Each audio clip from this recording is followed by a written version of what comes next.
कांग्रेस के पार्षद नासिर इस्लाम बीजेपी पर आरोप लगाते हुए कहा, बीजेपी धर्म के नेतागिरी कर रही है, हज यात्रियों के लिए बढ़ा हुआ किराया भी वसूल कर रही है।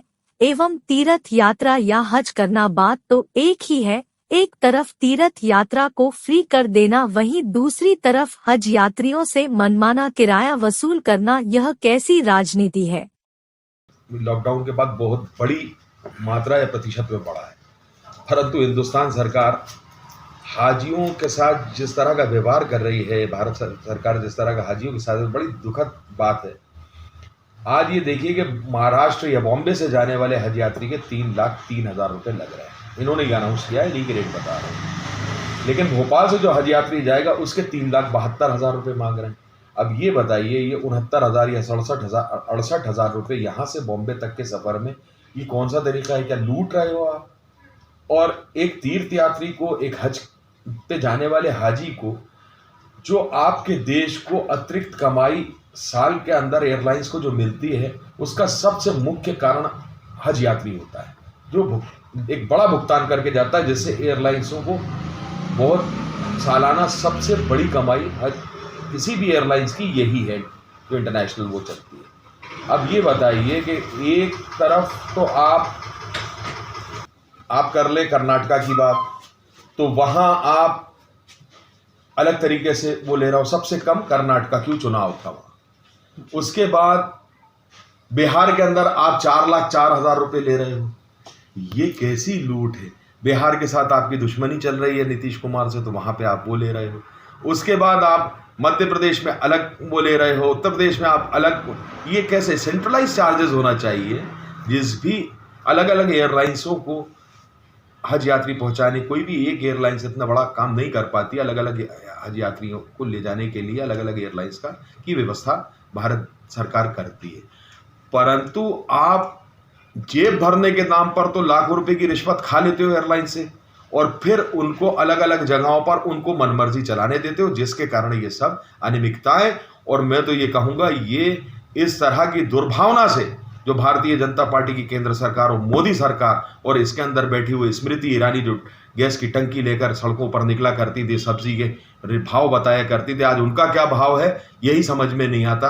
किस एयरलाइंस ने क्या भाव लगाया ये तो वो ही जानते हैं। और किस प्रकार से ये हाजियों के साथ या तीर्थ यात्रियों के साथ जो चीज़ की गई है, ये भारत सरकार की अपने आप की व्याख्या करती है कि सरकार के अंदर किस प्रकार से काम कर रहा है और किस प्रकार से इनकी मनोभावना है।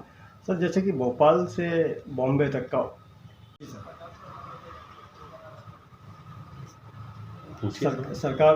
सरकार से क्या चाहते हैं?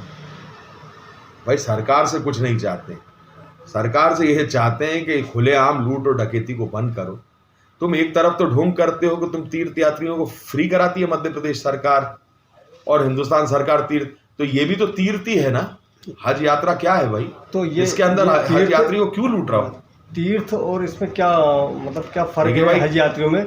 ताकि कोई फर्क नहीं है। वो भी अपने होली पवित्र स्थानों को घूमने जाते हैं और वहां पे इबादत करने जाते हैं, और ये यहाँ तो इनको तो फ्री कर दिया है इन्होंने। ये भेदभाव से जो मध्य प्रदेश सरकार या देश की सरकार चल रही है और कहती कुछ है करती कुछ है। एक तरफ तो ये कहती, हमारा कहना ये है, ये भी एक तीर्थ यात्रा, हिंदी का शब्द है तीर्थ यात्रा। तीर्थ यात्रा मुसलमान भी करता है और हिंदू भी करता है। मुसलमान हज करता है तो वो भी तीर्थ के रूप में ही है ना भाई। भाई हिंदी में कहोगे तो क्या कहोगे आप? तीर्थ ही कहोगे ना। तो उसके अंदर फिर आप इस तरह की चीजें करके क्या दर्शाना चाहते हैं? कर्नाटक में चुनाव था तो कम करते हैं, महाराष्ट्र के अंदर आपकी सरकार है तो कम कर रहे हैं, या जो भी वजह है आपकी। भोपाल वाले से इतना क्यों लूटपाट करी आपने? बिहार वाले से क्यों आप लूटपाट कर रहे हैं? बंगाल वाले से आप क्यों लूट रहे हैं? ये क्या है? अनइवन, एक जगह से आप कुछ ले रहे हैं, एक जगह से आप कुछ ले रहे हैं, एक जगह से आप कुछ ले रहे हैं, तो क्या है? बॉम्बे से तो सेम किराया होना चाहिए ना। बॉम्बे से किराया 3,03,000 रुपये भोपाल वाले का है, अगर खुद से जाए तो। हाँ। जब फॉर्म भरते समय उसने लिखा कि मैं बॉम्बे से जाऊंगा, तो उसके 3,03,000 ही लग रहे हैं। लेकिन जो व्यक्ति ने लिखा, जब आपने ये कहा और हज कमेटी के वो एक जो ऑल इंडिया हज कमेटी के जो सेंट्रल हज कमेटी के जो चेयरमैन है, उन्होंने ये कहा आके कि हम कोशिश करेंगे यहाँ से एग्जिट पॉइंट बनाए भोपाल से और इंदौर से। तो अगर आपने बनाया तो उस बनाने के पीछे क्या ये षड्यंत्र लेके आए थे तुम भोपाल प्रेस कॉन्फ्रेंस करने? क्या हम भोपाल वाले हर हाजी से 68,000 रुपये ज्यादा लेके अपनी जेब में रखेंगे? ये कौन सा तरीका है? या फिर व्याख्या करो क्यों ले रहा हूं, समझाओ।